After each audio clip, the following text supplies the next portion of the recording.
Now that you know कि हमारे पास 4 months बचे हुए हैं टू कैट पेपर बनना चालू हुआ है, उसमें क्या मेजर चेंजेस अपने को देखने को मिलते हैं। नेक्स्ट 4 मंथ्स हमारा LRDI को लेके क्या प्लान होना चाहिए, पर मंथ का क्या टारगेट होना चाहिए, किस मंथ में हमें किस एरिया पे ज्यादा फोकस करना चाहिए, everything along with that month by month हमारा एक मॉक का भी एक प्लान होना चाहिए। कितने हमारे फुल लेंथ मॉक्स लिख सकते हैं, कितने सेक्शन लिख सकते हैं और एनालाइज करने का तरीका क्या होने वाला है। Hi everyone, welcome to MBA पाठशाला. Hope you guys are doing well.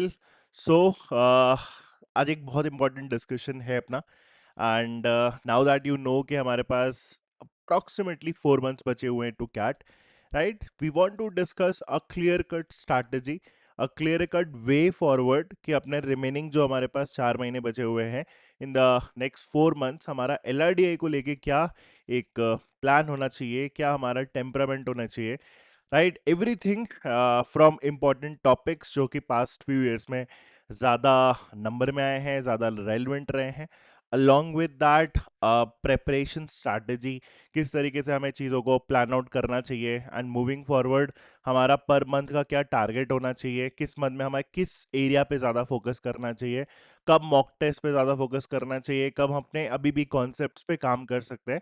Everything along with that month by month हमारा एक मॉक का भी एक प्लान होना चाहिए। कितने हमारे फुल लेंथ मॉक्स लिख सकते हैं, कितने सेक्शन लिख सकते हैं और एनालाइज करने का तरीका क्या होने वाला है, क्या बेस्ट हमारा अप्रोच रहने वाला है, वो सारी बातों को ही डिस्कस करने के लिए आज का पर्टिकुलर सेशन है, right. So welcome everyone to MBA Pathshala. This is Vijay, your quant and LRDI mentor. Let's begin with this particular session. Now सबसे पहले विल अंडरस्टैंड कि ये जो रीसेंट हमारा कैट का पेपर बनना चालू हुआ है फ्रॉम आई वुड से 2017 ऑनवर्ड्स, उसमें क्या मेजर चेंजेस अपने को देखने को मिलते हैं, क्या आपसे डिमांड करते हैं। That is the most important thing as an aspirant to understand कि पेपर की डिमांड क्या है, किन कोर एरियाज पे वो आपको स्पेसिफिकली टारगेट करने वाला है। Once you stand the structure of the paper and the nuances of the paper and the demand of the paper itself, तो मुझे लगता है कि हमारे लिए सबसे ज़्यादा कंफर्टेबल हो जाता है किसी भी एग्जाम को क्रैक करने के लिए। तो सबसे पहले let me just quickly take you through through this slide. कुछ इंपॉर्टेंट बातें हम यहाँ पे डिस्कस करेंगे बिकॉज बहुत सारे स्टूडेंट्स अभी भी ये पूछते हैं ना कि लास्ट में 4 मंथ्स में क्या है इंपॉर्टेंट टॉपिक्स। जैसे अगर हम रिवीजन भी फॉर एग्जांपल शुरू करने वाले हैं, तो रिवीजन के पर्सपेक्टिव से भी इंपॉर्टेंट है कि क्या हमारा रिवीजन का कोर एरिया रहने वाला है, इंपॉर्टेंट एरियाज क्या रहने वाले हैं रिवीजन के पर्सपेक्टिव से। और for example I also want to cater all दो students who would be starting off from here, उनको भी मैं बताना चाहूंगा कि क्या हमारे इंपॉर्टेंट टॉपिक्स होने चाहिए, ऐसे टॉपिक जो हमारा पूरा बैकग्राउंड क्रिएट करते हैं इस पूरे LRDI का। So everything right which is needed to crack this LRDI section, वो टॉपिक्स मैंने यहाँ पे थोड़े रखे हुए हैं। जैसे कि अगर हम कोर टॉपिक्स की कैटेगरी की बात करें LRDI में, तो सबसे पहले तो भाई सीटिंग अरेंजमेंट आते हैं, वहीं से पूरा सिलेबस स्टार्ट भी होता है, हमेशा नोटिस करा होगा आपने, राइट। अब वो सीटिंग अरेंजमेंट उसमें दोनों टाइप के हैं, so will have both linear and circular arrangements, right. उसी के साथ पजल्स। नाउ पजल्स को मैंने स्टार्टिंग में कोर कैटेगरी में क्यों रखा है, बिकॉज अरेंजमेंट में, let me explain you, arrangement जब हम दोनों टाइप के करते हैं, चाहे वो लीनियर हो चाहे वो सर्कुलर हो, उसमें कहीं ना कहीं बहुत सारे सब्सिक्वेंट टॉपिक्स के आइडियाज हमारे इन्वॉल्व होने स्टार्ट हो जाते हैं। जैसे कि अगर आपने लीनियर एंड सर्कुलर अरेंजमेंट करा, स्पेसिफिकली अरेंजमेंट के थ्रू बहुत सारे आगे के चैप्टर, फॉर एग्जाम्पल कभी कभी स्केड्यूलिंग भी बोल सकता हूँ। कैट में रिसेंट ईयर में जो स्केड्यूलिंग के प्रॉब्लम्स आए हैं and the kind of problems that could be created around the scheduling chapter, वो कहीं ना कहीं आपका अरेंजमेंट से ही इंस्पायर्ड होके बनते हैं। If you are good at arrangement, if you know the basics of arrangement, तो स्केड्यूलिंग भी आप ऑटोमेटिकली डील कर ले जाते हो। तो इसीलिए कोर एरियाज है, कोर पिलर्स है। तो अरेंजमेंट्स, राइट, सीटिंग अरेंजमेंट्स कर लिया, उसके साथ अपना पजल्स। ना पजल्स में आपके गेम्स भी आ सकते हैं, छोटे छोटे रैंडम गेम्स भी आ जाते हैं, बहुत सारे बाइनरी लॉजिक के पजल्स आ जाते हैं, right, and analytical puzzles, right, random puzzles, number breakdown puzzles, right. वो सारी चीजें हमारा एक अच्छा इनिशियल स्टार्ट होता है। पजल्स में मैं आपको ये भी बोलूंगा, go ahead and solve kakuro sudoku again. It's been very very like iterative on my front कि मैं बार बार सुडोकू एंड कैक्यूरो बोलता हूँ हर एक वीडियो में, but that plays a very very important skill. अगर आप कहीं से शुरू करना चाहते हो तो अरेंजमेंट एंड कैकेरो सुडोकू ये चीजों से स्टार्ट करो, बहुत अच्छा फंडामेंटल आपका डेवलप होगा with respect to this LIDI section. Then उसके बाद मैथमेटिकल रीजनिंग, दैट इज वो आपके एलआर के प्रॉब्लम जहां पे नंबर्स इन्वॉल्व होते हैं। तो this is quite inspired around this puzzles idea itself. तो मैथमेटिकल रीजनिंग में मैं बोल रहा हूँ कि जैसे नंबर्स इन्वॉल्व काफी होंगे, इसमें भी आपको कैकेरो सुडोकू बहुत हेल्प करेगा। इसमें रेटिंग्स वगैरह के पजल्स जो होते हैं, जो कि काफी फ्रीक्वेंट है कैट में, नंबर्स के अराउंड आपका एक पूरा पजल क्रिएटेड रहेगा, नंबर्स को तोड़ना रहेगा, and every year has seen at least one problem with that. तो अगर आप जैसे एवरेज सेट्स पर एग्जाम भी देखोगे ना मैथमेटिकल रीजनिंग में कौन बेस एलआर, तो आपको पेपर में 102 सेट मिल जाता है। Arrangements and puzzles combined obviously उसमें भी 1-2 सेट में आपको मिल जाते हैं। एंड प्रेपरेशन की प्रायोरिटी में भी ये दोनों हमारे क्रिटिकल कैटेगरी में फॉल करते हैं। ये तो आपका मस्ट है, करना ही करना चाहिए आपको, एग्जाम में इनमें से सेट्स आएंगे ही आएंगे। देन जो और स्टैंडर्ड आपकी चीजें हैं जैसे कि ट्रेडिशनल डीआई में टेबल्स चार्ट्स हो गया, non standard form of data representations also come, जैसे इसमें रिडार चार्ट, ठीक है, बबल चार्ट, वो सारी चीजें भी आपको इसमें कवर करनी चाहिए। आपको हर एक पेपर में एटलीस्ट एक डीआई का, एक ट्रेडिशनल डीआई का सेट तो देखने को मिलता ही मिलता है, राइट। एंड इसमें सबसे अच्छी बात यह है कि बहुत बार क्या होता है, जैसे अगर एक कैड एस्पिरेंट से पूछा जाए कि उसका फेवरेट एरिया क्या है, लाइक मेनी टाइम्स ही और शी टेंड्स टू से कि LR is my best area because DA में बहुत सारे नंबर्स इन्वॉल्व है, वो कठिन हो जाता है। यस अग्रीड, नंबर्स बहुत सारे हैं, बट हिस्टोरिकली 2017 एंड ऑनवर्ड जब भी कैट में डीआई का कोई सेट आया है ना, तो it has always be on the scoring side. मैं ये नहीं बोलूंगा कि वो हमेशा ही सबसे इजीएस्ट क्वेश्चन होगा, but yes it does tend to like fall into that category of questions which you are going to solve in the exam, doable categories में definitely belong करता है, right? preparation priority में भी वो high पे ही आएगा, so just go ahead and do traditional DI without fail। इसको आप छोड़ के जाने की कोशिश बिल्कुल मत करो, right? It will not be worth it इसको छोड़ना, बिकॉज ऊपर ऊपर भी अगर हम इसको करते हैं, सुपरफिशियल लेवल पे भी करते हैं, बहुत डिफिकल्ट क्वेश्चंस भी अगर हम नहीं करते हैं, तब भी will be able to manage DI. I absolutely believe so in the actual test. And इसके बाद गेम्स एंड टूर्नामेंट्स के बाद वेन डायग्राम्स एंड सेलेक्शंस वगैरह, राइट। सेलेक्शन में मैं डिस्ट्रीब्यूशन को भी इन्वॉल्व कर रहा हूं, दिस इज डिस्ट्रीब्यूशन और सिलेक्शन का मतलब ग्रुपिंग इन कंडीशनैलिटीज, वो सारी चीजें games and tournament and Venn diagram. So this is what you all need to do. इसी में से आपका पेपर पूरा कहीं नहीं बनने वाला है। हाँ, अब आप बोलोगे कुछ टॉपिक्स ऐसे होते हैं जो मैंने लिखे नहीं है, तो again these are very very important topics I would say. बाकी जो टॉपिक्स है जैसे कि रूट्स एंड नेटवर्क्स हो गया, तो कहीं ना कहीं अगर आपने पजल्स कर रखा है, आपने मैथमेटिकल रीजनिंग कर रखी है, तो will be able to handle routes and networks as well, right. आप उसको हैंडल कर लोगे। तो आपका इनिशियली टारगेट ये होना चाहिए कि इन टॉपिक्स पे ज्यादा फोकस करें, अगर हम नया स्टार्ट कर रहे हैं तब भी, और अगर हम रिवीजन कर रहे हैं तब भी इन टॉपिक्स पे स्पेसिफिकली ज्यादा फोकस होना चाहिए। मैथमेटिकल रीजनिंग और पजल्स ये दोनों कोर कॉन्सेप्ट्स इन्वॉल्व होके along with this traditional DI, इसी से आपका लॉजिकल डीआई भी ओरिजिनेट होता है। जैसे मैं जब क्लासेस में कराता हूं तो I also do a chapter around logical DI. ऐसा डीआई का एरिया जो क्या है लॉजिकल है, तो वो इन्हीं से इंस्पायर्ड होके बनता है। That is also very very important part, क्योंकि उसका कोर आइडियाज इन्हीं से आता है, right. So this was the last 5 years topic wise weightage. Difficulty क्या रही है वो भी तुम देख सकते हो। वैसे तो puzzles and seating arrangement medium to hard, mathematical reasoning hard, traditional DI easy to medium. So यही मैं आपको बोल रहा था कि अगर आप इसको टारगेट करोगे तो आपको सबसे बेस्ट पड़ेगा, बिकॉज इससे जब क्वेश्चन आता है तो इजी टू मॉडरेट लेवल का ही नॉर्मली देखने को मिलता है। Games and tournament and diagram normally आपके दोनों मॉडरेट एंड हार्ड के जोन्स में ही लाई करते हैं, क्योंकि ओवरऑल पेपर ही आपका जो एलआरडीए का होता है it always tends to belong to the moderate to hard category, कभी इजी कभी आता नहीं है, राइट। चलो moving on to the next part. अब आपके प्रेपरेशन का लाइक कोर पिलर है क्या? देखो, सबसे पहली चीज तो बिल्कुल बेसिक सी है, you need a lot of conceptual foundation, right. Let's go and read that. अब ये सिंपल से आपको ये बेसिकली बोलना चाह रहा है कि जब आप कॉम्प्लेक्स प्रॉब्लम सॉल्व करना चाहते हो, for example multiple layered based problems की, एक ऐसा सेट जिसमें आपके 4-5 लॉजिक इन्वॉल्व है, उसको ब्रेक करने से पहले, उसको पढ़ने से पहले हमारे ना कोर एलिमेंट्स हमारे अच्छे हो जाने चाहिए। जैसे कि अगर एक लॉजिकल डीआई का प्रॉब्लम है, तो लॉजिकल डीआई का प्रॉब्लम सॉल्व करने से पहले, अब लॉजिकल डीआई में कहीं ना कहीं कोई चार्ट तो दिया होगा, कोई टेबल दिया होगा, राइट? तो उस टेबल का जो इजी वाला पार्ट है वो आपका पहले किया होना चाहिए, चाहे वो कैलकुलेशन हो, चाहे वो फ्रैक्शन हो, राइट, रेशियोज के एप्लीकेशन हो, राइट, लॉजिकल एप्लीकेशन ही हो, बट वो उसका आपका करा होना चाहिए।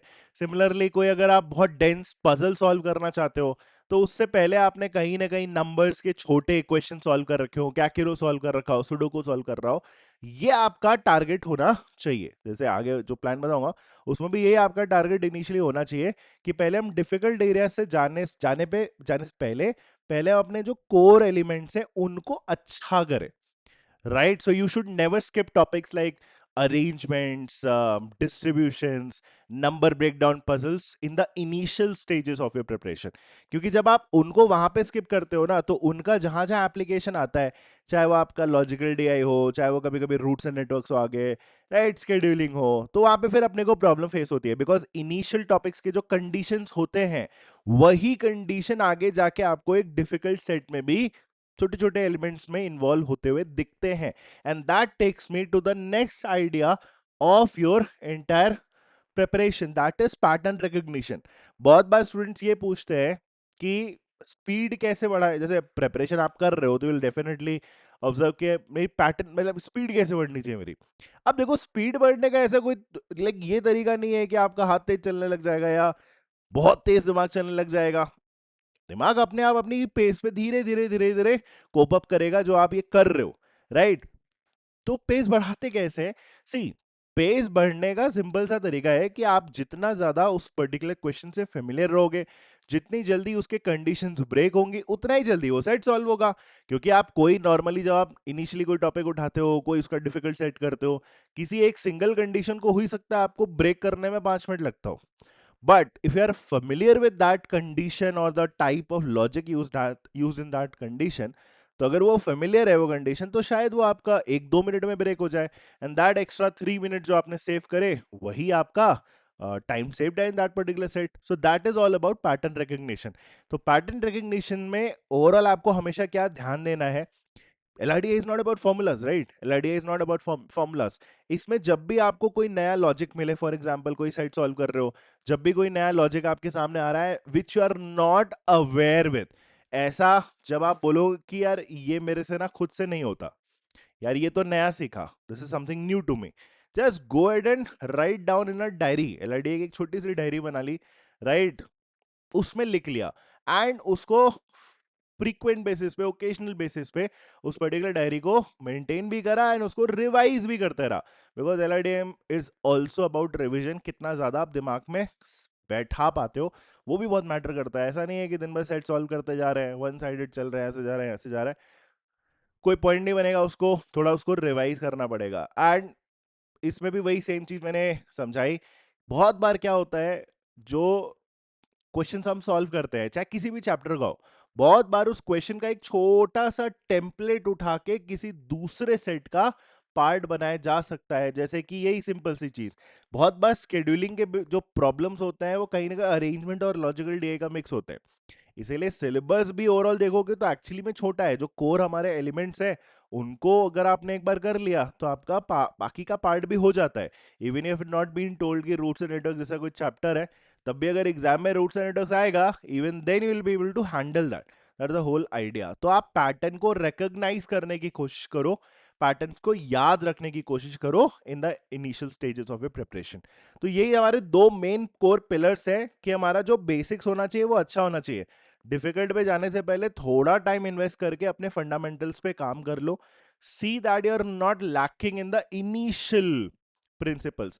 नंबर ब्रेकडाउन अगर आपको करना नहीं आता है, I would say don't go to logical DI और puzzles, just sit for a week doing kakuro and sudoku and you'll get good at it. Definitely easy, moderate, difficult, in like in that order progress करो.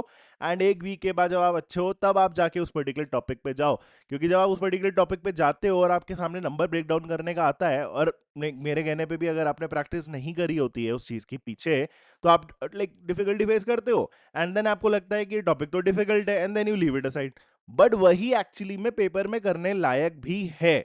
So the whole idea behind this slide was, don't miss out on your basics and don't miss out on revision. जो pattern है वो repeat होंगे LRDI में, और उसी से नए सेट बनाए जाते हैं. ऐसा नहीं होता कि कैट में सारे के सारे सेट हमारे डिफिकल्ट और नए बन जाते हैं.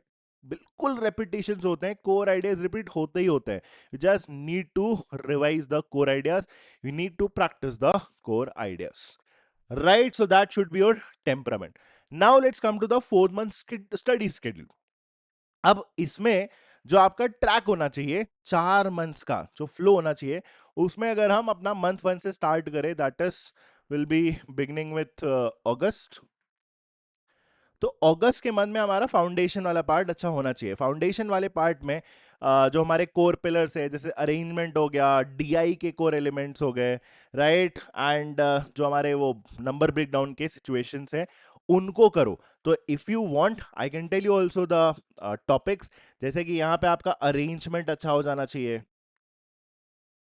राइट. अरेंजमेंट के साथ आप ऑटोमेटिकली डिस्ट्रीब्यूशंस करना,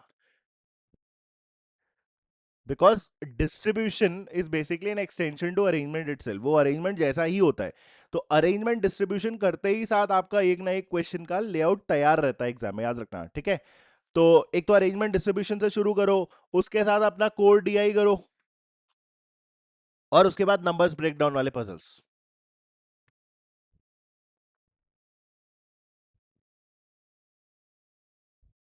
राइट, इसमें आपका लॉजिकल डीआई भी आ जाएगा, उसमें पजल्स में एनालिटिकल पजल जहां पे नंबर्स इन्वॉल्व है वो सारा भी आ जाएगा, अरेंजमेंट भी आ जाएगा, डिस्ट्रीब्यूशन भी आ जाएगा. इसके बाद ये आपका कोर एरिया होना चाहिए, कोर पिलर होना चाहिए. अगर आप रिवाइज भी कर रहे हो तो इन एरिया से स्टार्ट करो, arrangement, distribution, calculative, logical DI, and वो पजल्स जिसमें नंबर्स इन्वॉल्व होते हैं. इन एरिया से शुरू करो अगर आप रिवाइज भी कर रहे हो, और अगर आप पहली बार प्रिपेयर कर रहे हो तो भी आप इन्हीं एरिया से शुरू करो, बिकॉज यही आपका इवेंचुअली आगे जो पूरा फ्लो है वो एकदम मेंटेन के रहेंगे, मोमेंटम अच्छा रहेगा, एंड बेसिक्स आपका स्ट्रॉन्ग कर चुके होंगे.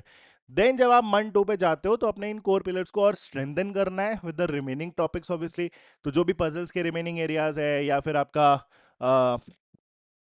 गेम्स एंड टूर्नामेंट्स हो गया, या फिर आपका वेन डायग्राम हो गया, तो इन एरियाज पे आपने इवेंचुअली जाके वहां पे काम करना है.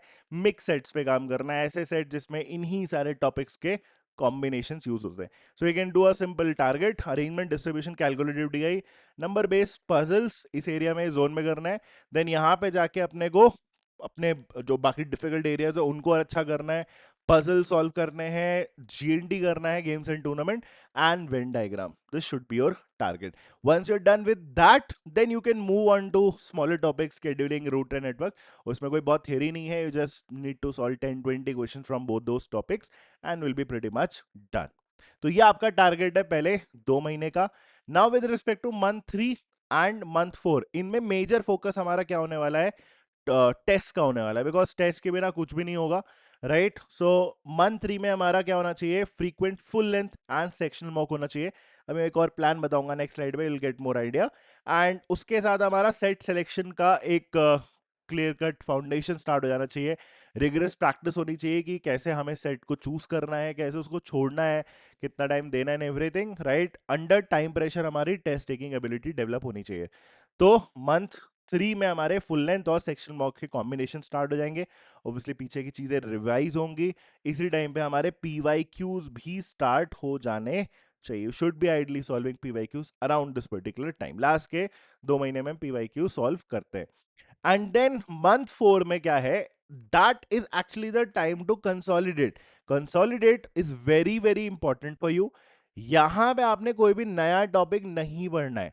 Even if you go on two month 3 with these topics, कुछ बच गया करते रहो, absolutely fine, absolutely normal. But month 4 जो लास्ट वाला महीना है ना, उसमें कोई नया टॉपिक पढ़ने की कोशिश मत करो. CAT doesn't reward like a person who studies everything. Like bit by bit ना, उससे कोई फायदा नहीं होता। इवेंचुअली वो उसको रिवॉर्ड करता है जो कुछ चीजें जानता है बट अच्छे से जानता है। आपका भी यहाँ पे टारगेट वही होना चाहिए, क्योंकि पेपर में देखो वही सॉल्व होगा जो आपके सबसे कोर एरिया, सबसे स्ट्रेंथ वाले एरियाज है। वीक एरियाज आप नवंबर में टारगेट करने की कोशिश मत करो।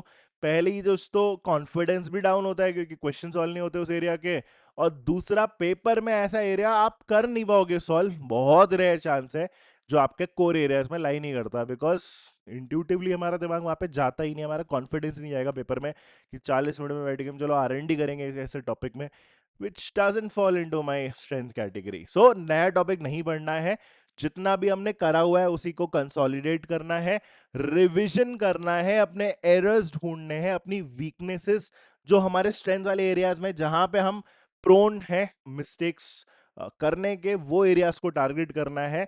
Will have to like analyse the previous mocks कि हमने क्या क्या गलतियां करी हैं, will write new mocks. Exam temperament मेरे को डेवलप करना है, एक्यूरेसी मेरे को काम करने की जरूरत है उसके ऊपर।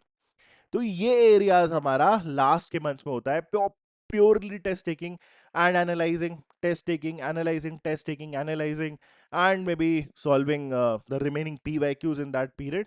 तो ये हमारा मंथ, 4 मंथ का एक सिंपल प्लान होना चाहिए।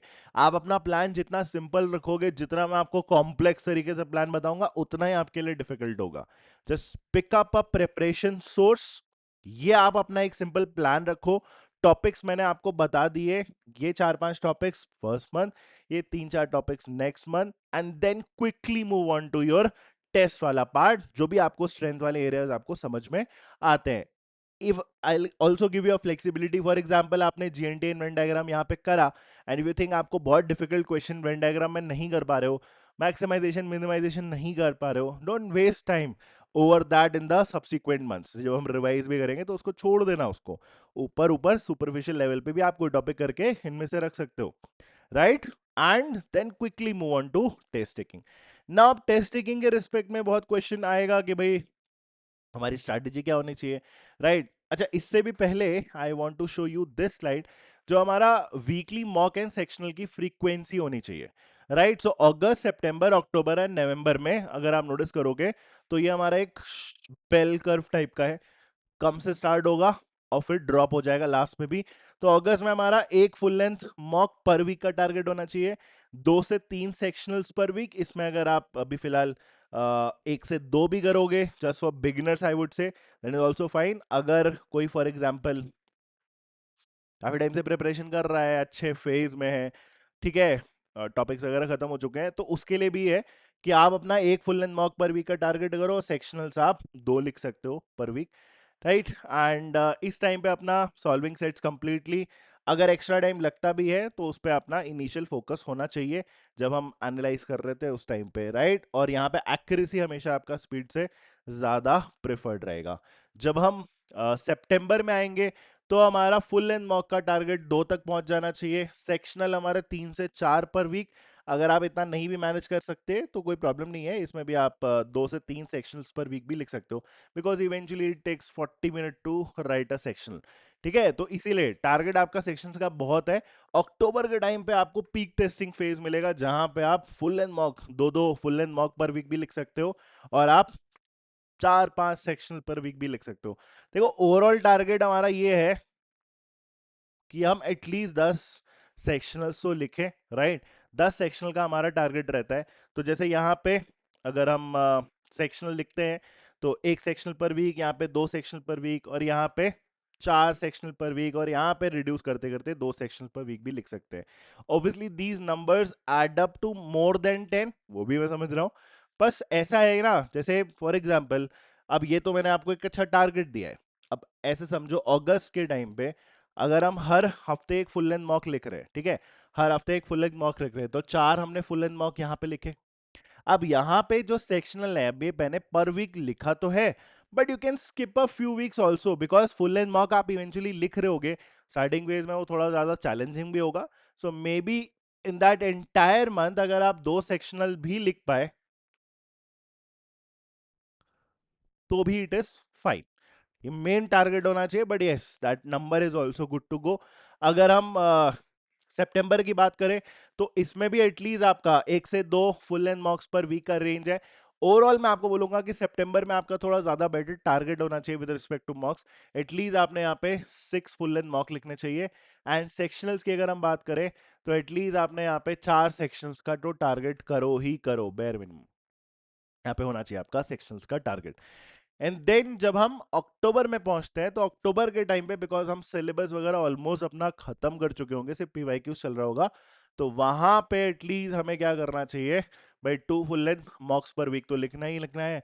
सो अराउंड 8 मॉक्स तो हम अक्टूबर में लिखेंगे, यही हमारा मेन पीक फेज होना चाहिए जहां पे हम चीजें इंप्रूव कर रहे होंगे with respect to the scores. And then यहाँ पे भी अप्रोक्सीमेटली अपने को 4 से 5 टारगेट करना चाहिए सेक्शनल्स का। एंड जो भी हमारा बचा हुआ पार्ट रहेगा जैसे नवंबर में स्पेसिफिकली, आई वुड से कि आपको थोड़ा सा टेपर डाउन करना चाहिए in terms of mocks to be written. तो जैसे अगर हम अक्टूबर में 8 मॉक्स लिख रहे हैं, एवरी वीक दो मॉक्स आ रहे हैं, तो वहां पे थोड़ा सा अपने को पेस स्लो करने की जरूरत है। नवंबर में if you right 6 मॉक्स, 6 full length mock, that is also fine, and you can definitely do a few sectionals also, तो around 4 sectionals आप यहाँ पे भी लिख सकते हो। That will be a good number because at the end of your preparation cycle you would have written almost 14 plus 10 24 मॉक्स तो आप लिख चुके होगे। along with that जो sectionals का नंबर है वो भी अगर आप नोटिस करो तो अराउंड आपका 13-14 सेक्शनल्स है। इन सेक्शनल में मैं आपको ये भी बोल रहा हूँ क्योंकि एट एमबी पाठशाला फॉर एग्जांपल, इफ एमबी पाठशाला स्टूडेंट, तो 10 सेक्शनल मॉक मिलते हैं, तो बाकी कहाँ से आएंगे? You could also make PYQ as sectional, वो भी करना बहुत बहुत फायदेमंद होता है। जैसे सबसे रीसेंट ईयर के जो है ना, जैसे 23, 24, 25 के जो कैट के पेपर है, उनको मैं आपको एडवाइस करूंगा आप उनको ना सेक्शनल बना के लिखो। उससे पहले वाले आप फ्री स्टाइल सॉल्व कर लो, बट 22, 23, 24 के जो पेपर है उनको आप एज सेक्शनल लिखने की कोशिश करोगे तो ज्यादा बेटर पड़ेगा। Now will move to the previous slide. अब यहाँ पे ना कुछ चीजों पे लाइक अपने को बहुत ज्यादा ध्यान देना है। चलो we'll do this a little more. So mock and section strategy, सबसे पहले तो लाइक मॉक्स को अपने को डायग्नोस्टिक टूल की तरह देखना है। बहुत बार हम इसलिए नहीं परफॉर्म कर पाते हैं बिकॉज हम बार बार जब मॉक लिखने जाते हैं तो हम मार्क्स की एक्सपेक्टेशन से जाते हैं, इस बार इतना नंबर आना चाहिए, इस बार इतना नंबर आना चाहिए, इस बार इतना नंबर आना चाहिए, इतना पढ़ लिया तो इतना आ जाए। ये नहीं होना चाहिए। मॉक्स को आपको हमेशा एक ऐसे टूल की तरीके से देखना चाहिए जो मुझे रियलिटी दिखाए, क्योंकि वही सबसे इंपॉर्टेंट है आपकी प्रिपरेशन में कि कोई आपको रियलिटी दिखाने के लिए खड़ा हो सामने। आप पढ़ रहे हो, आप टॉपिक्स कंप्लीट कर रहे हो, आप सेट्स बना रहे हो और आपके बन भी रहे हैं, तो आपको बहुत बार लगता है कि यार मेरा तो सब सही जा रहा है, बट अब सही जा रहा है तो हम सीधे कैट देखने तो नहीं जा सकते। बहुत बार हमें सरप्राइजेस देखने को मिलते हैं। जो बच्चे मॉक नहीं लगाते उनको बिल्कुल समझ में आ जाता है at the end of this cycle, नवंबर में जब पेपर देते हैं, या कुछ नहीं बना पेपर में, पूरे साल भर तो मेरे को चीजें आती थी। प्रॉब्लम कहाँ हुई? बिकॉज पढ़ना अलग होता है और टेस्ट लिखना अलग होता है।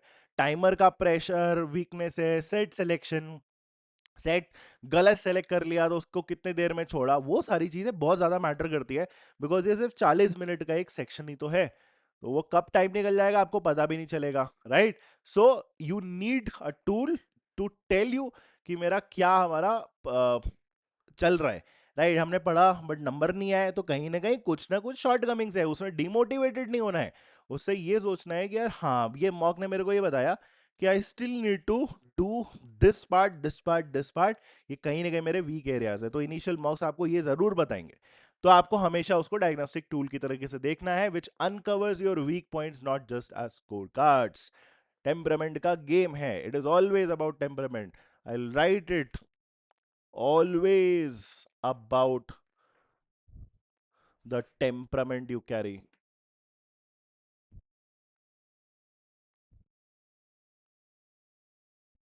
ये याद रखना, ठीक है? Now then build stamina. Sectional test बहुत बहुत इंपॉर्टेंट है। वो आपके एक पूरे 120 मिनट में बीच में 40 मिनट्स के लिए परफॉर्मेंस का उसका स्टैमिना बिल्डिंग का तरीका है। तो सेक्शनल्स पे कभी भी कॉम्प्रोमाइज मत करना। बहुत बार हम करते हैं कि हम फुल लेंथ मॉक लिखेंगे, हो तो जाएगा, सेक्शनल की जरूरत क्या है? सेक्शनल की जरूरत है बेसिकली जिस तरीके से टॉपिक टेस्ट से इनिशियली चीजें स्टार्ट होती है, टॉपिक टेस्ट और छोटा एलिमेंट है आपका टेस्ट टेकिंग का, बट वो भी उतना ही इंपॉर्टेंट है जितना सेक्शनल है। Sectional is important for full length mock, so that is a complete hierarchy बनाई गई है, कुछ सोच समझ के बनाई गई है. The 5 minute rule: spend the first 3 to 5 minutes scanning the entire section before attempting a single question, which you already know. जब भी हमें मॉक लिखना है, टेस्ट लिखना है या एक्चुअल कैट का पेपर लिखना है, हमारे शुरू के 3 से 5 मिनट सेट डिसाइड करने पे जाना चाहिए. It is like that story जहाँ पे एक पर्सन को इनिशियली दो लोग को मिलता है, दो एक्सिस मिलते हैं. एक क्या करता है, चालू कर देता है पेड़ काटना. दूसरा क्या करता है, initially like spends time just sharpening those edges, and then जब वो काटना स्टार्ट करता है तो इवेंचुअली वो पहले काट लेता है and covers up. That story is also relevant here, right. इसमें भी वही सेम चीज है कि अगर आप रैंडमली घुस जाओगे, चलो ये सेट आया कर देते चालू, हो सकता है सबसे खराब सेट हो, सबसे डिफिकल्ट सेट हो. आप 15-20 मिनट के बाद मान लो आपको पता चला कि ये तो बनने नहीं वाला है. अब उसमें प्रॉब्लम यह है कि आपके पास 20 मिनट बचे हैं, आपको पता भी नहीं है कि अगला सेट कौन सा होना चाहिए जो इजी है. वो फिर प्रॉब्लम है. मान लो आपने फिर डिफिकल्ट सेट उठा लिया तो खत्म आपके 40 minutes. That is not the way it should work. Ideally पहले 3 से 5 मिनट हमने टाइम स्पेंड करा, हमने ये देखा कि यार ये मेरे 2-3 ठीक लग रहे हैं, फेमिलियर है, कंडीशंस फेमिलियर है, familiarity breeds attempts, right. So familiar है, इनसे मैं पेपर शुरू करूंगा इन दिस ऑर्डर. पहला सेट ये बना, नहीं बना, either way I will move to this set. बना, नहीं बना, then I will move to this set. तो मेरा ऑर्डर भी डिसाइडेड होना चाहिए. एनालिसिस से पता चलेगा कि हमारी स्ट्रेंथ क्या है. उन एरियाज को टारगेट करो, सेट्स को पढ़ो, बिना पढ़े मत डिसाइड करना कभी भी, ठीक है. एंड देन हमेशा हमेशा ये ध्यान रखना कि भाई एक सेट का वॉल्यूम कभी भी मैटर एज सच नहीं करता है, हमारा अच्छा सेट मैटर करता है. बट हाँ, in this context I would also want to add कि कैट कभी भी मतलब कभी भी आपको पार्शियल सॉल्विंग का भी मौका देता है. कभी कभी पार्शियल सॉल्विंग का मतलब क्या हुआ कि जैसे यहाँ पे तो हमने बोला कि भाई पूरा सेट सॉल्व करने की कोशिश करो, हर सेट को थोड़ा थोड़ा थोड़ा थोड़ा देखने की कोशिश करोगे तो उसमें टाइम वेस्ट होगा. But having said that, set a upper limit for you, may be 10 minute हो सकता है, मे बी 8 मिनट हो सकता है, जिसके बियॉन्ड आपको उस पर्टिकुलर टाइम उस सेट पे टाइम नहीं वेस्ट करना है. बिकॉज संक कॉस्ट फैलेसी आती है हमें बात कि बहुत बार हमने इतना टाइम तो दे दिया है, चलो और दे के देख लेते हैं, फिर वो पूरा टाइम लेके चला जाएगा, आपको पता भी नहीं चलेगा, right. So just move on to the other side if it is not cracking for you. But हाँ, at the same point of time हर सेट को छूने की कोशिश करेंगे तो उसमें भी टाइम हमारा जाएगा. एक तो ये एलिमेंट है जो यहाँ पे लिखा हुआ है. दूसरी चीज मैं आपको ये भी ऐड ऑन कर रहा हूँ जो यहाँ पे लिखा नहीं है. बहुत बार गैट में जो हमारे सेट्स आते हैं एलआरडीआई के, उसमें ना पार्शियल सॉल्विंग भी पॉसिबल होता है. पार्शियल सॉल्विंग का मतलब क्या हुआ, अपना एक सेट ऐसा होगा जिसमें एक क्वेश्चन एकदम सिटर होगा, हो सकता है आपके वो पहली 3-4 लाइन से वो चीज ब्रेक डाउन हो जाए. सो ऑलवेज कीप अ कीन आई ऑन द क्वेश्चंस ऑल्सो. जो आप स्टार्टिंग में 4-5 मिनट रीड करते हो ना, उसमें भी आप ये चीज क्विकली स्कैन कर सकते हो. So remember that that is always a possibility. Okay, then कुछ और चीजें भी हैं, जैसे स्पेसिफिकली आपको एक एरर लॉग बनाना चाहिए, राइट. एरर लॉग मतलब जब भी आप मॉक लिखो, मेंटेन अ डायरी की these are the mistakes which you did, and उनको ओकेजनल बेसिस पे रिव्यू भी करना हमारे लिए इंपॉर्टेंट है. जब भी आप कोई रॉन्ग अजम्पशन लो वो भी आप लिखो, right. Maintain that diary because वो लॉन्ग टर्म में बहुत हेल्पफुल होती है, राइट. सो दैट आपकी जो रिपीटेटिव मिस्टेक्स है वो आपके रिपीट ना हो, चाहे वो हमारे कैलकुलेशन मिस्टेक हो, सिंपल सा rookie mistakes which I want to call it, या फिर आपका कॉन्सेप्चुअल मिस्टेक हो, वो आपको रिविजिट करने में भी हेल्प करता है, राइट. एंड नेक्स्ट मॉक के रिस्पेक्ट में जो अभी थोड़ी देर पहले हम डिस्कस कर रहे थे, स्कैनिंग करना बहुत इंपॉर्टेंट है. स्टार्टिंग के 3 से 5 minute must do, maybe later और स्ट्रिक्टली अवॉइड वाले हमारे क्वेश्चंस आने चाहिए. आपका लिस्ट तैयार होनी चाहिए, ये मेरा तुरंत होगा, ये मेरे को बाद में करना है, या फिर मेरे को ये अवॉइड करना है. दोस कैटेगरीज शुड बी डिसाइडेड. तो आप इनिशियल जो मॉक्स लिखते हो उसमें ये भी प्रैक्टिस करो कि आपका सेट सिलेक्शन कितना बेटर है. Do those things, eventually it helps you a lot. And then time boundaries, वही जो मैंने आपको बोला, sunk cost fallacy. एक अपर लाइन, एक अपर टाइम लिमिट सेट कर लो, beyond that will not spend time. Never spend more than 10 to 12 minutes on set without making tangible progress. No, where you exactly want to cut your losses and move to the next one. That is a very very सबसे important part मुझे लगता है पूरे test taking में ना, यही है जो आपको सीखना है मॉक्स के थ्रू, कि कब आप उस सेट को छोड़ देते हो. बिकॉज हमें हमेशा लगता रहेगा यार इतना टाइम दे दिया है, थोड़ा और दे लेते, बन ही जाएगा. But do that analysis on your मॉक्स may be पुराने 10-15 मॉक्स जो भी आपने लिखे हैं, डू दैट एनालिसिस कि गट फीलिंग के साथ आगे बढ़ने से कि हो ही जाएगा, और उसके बाद नहीं हुआ, उसका रेट क्या था, पिछले 15 मार्क में कितनी बार हो गया वो सिचुएशन में उसके बाद, या फिर नहीं हुआ।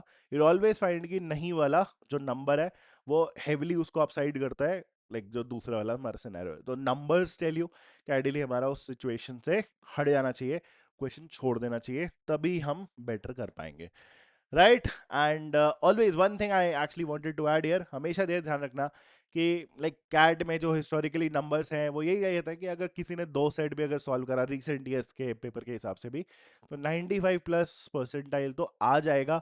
तो हमेशा अपनी प्रिपरेशन में भी ये ध्यान रखना कि हर चीज कवर करने जाएंगे तो शायद ना हो पाए, बट अगर हम कुछ चीजें बेटर कवर कर सकते हैं तो वो हमारा प्राइमरी गोल होना चाहिए। It is always about quality over quantity.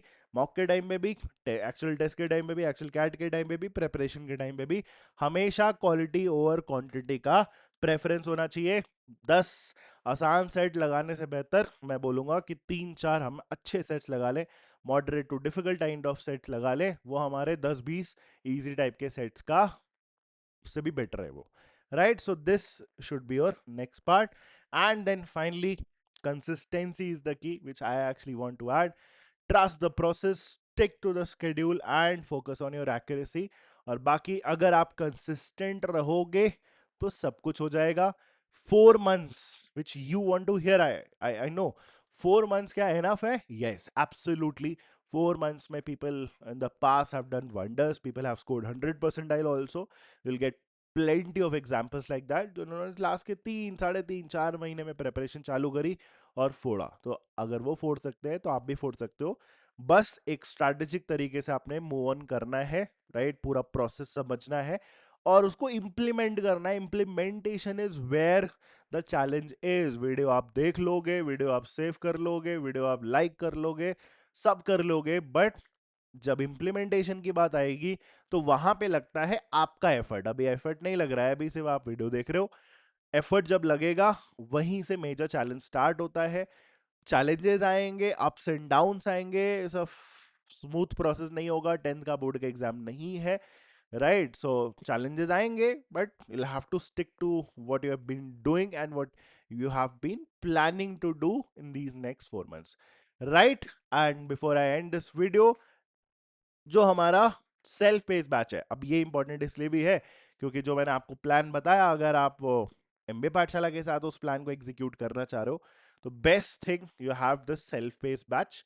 इस सेल्फ पेस बैच में आपका पूरा सिलेबस ऑलरेडी आपका रिकॉर्डेड फॉर्मेट में डला हुआ है, तो सिलेबस के कवरेज का कोई टेंशन ही नहीं है। You can just pick your topics and you will get everything in this particular batch. चाहे वो आपके सेक्शनल मॉक हो, चाहे वो आपके फुल लेंथ मॉक्स हो, सब कुछ आपको इस पर्टिकुलर बैच में मिलने वाला है। सारे क्लासेस के आपके लाइव सेशंस आपके ऑलरेडी रिकॉर्डेड आपको अपनी पेस पे कवर करने के लिए ऑलरेडी आपको मिल जाएंगे। एंड इसमें आपको टॉपिक टेस्ट भी मिलेगा, 150 plus topic test along with video solutions.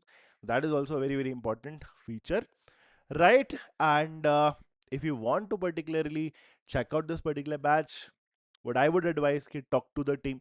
ठीक है, नंबर्स आपके टीम के ऑफिस के नंबर्स ये हैं, आप इन पे कॉल करो, इस पे इंक्वायर करो, अपने सवाल पूछो, पूछो कि कैसे कवर होगा, क्या है डाउट सॉल्विंग का mechanism and everything. They will help you out with that, right. Website पे जाके, राइट, वीडियो के डिस्क्रिप्शन में वेबसाइट का लिंक भी होगा, वहाँ पे इस कोर्स का भी लिंक होगा, वहाँ से जाके आप इस पर्टिकुलर कोर्स को चेकआउट कर सकते हो, right. If you want to just check out what MBA Pathshala offers, तो वेबसाइट पे जाके आप फ्री कोर्सेज का लिंक है उसको ज्वाइन करके देख सकते हो whether the mentors who teach in this particular batch, उनकी बातें आपको समझ में आ रही है कि नहीं आ रही है, मेरी बात आपको समझ में आ रही है कि नहीं आ रही है, वो आप इस पर्टिकुलर वीडियो के डिस्क्रिप्शन में, कमेंट्स में सॉरी, बता भी सकते हो, right. And let's good to go. अच्छा, इसमें ना 2 वेरिएशंस है अपने पास, विद बुकलेट्स और विदाउट बुकलेट्स। तो अगर आप चाहते हो आपको और प्रैक्टिस मटेरियल मिले, राइट, तो उसके लिए आप बुकलेट्स वाला ऑप्शन भी पिक कर सकते हो, दैट इज 14,999। एंड अगर आप विदाउट बुकलेट्स का ऑप्शन देखना चाह रहे हो, so that is 11,999। So you have both these variations also possible, right. So I hope सबको बातें समझ में आई, आई होप सबको 4 मंथ्स का जो मैंने एक रफ स्केच तैयार करा है, माइंड पे जो हमने मैप क्रिएट करा है वो सबको क्लियर है। And I just hope from you guys थोड़ा सा एफर्ट लगाओ उस प्लान को एग्जीक्यूट। अगर आप 70-80% भी कर पाए, उससे बेटर कुछ नहीं हो सकता। And 4 months again, at the very end I would want to say 4 months is still a lot. इस बचे हुए टाइम में आप बहुत कुछ अचीव कर सकते हो, अपनी पूरी लाइफ चेंज कर सकते हो। 4 मंथ्स में अगर लाइफ चेंज सकती है, उससे बेटर कुछ नहीं हो सकता। So I hope you will stick to this, and all the very best. Thank you guys, see you in some other video.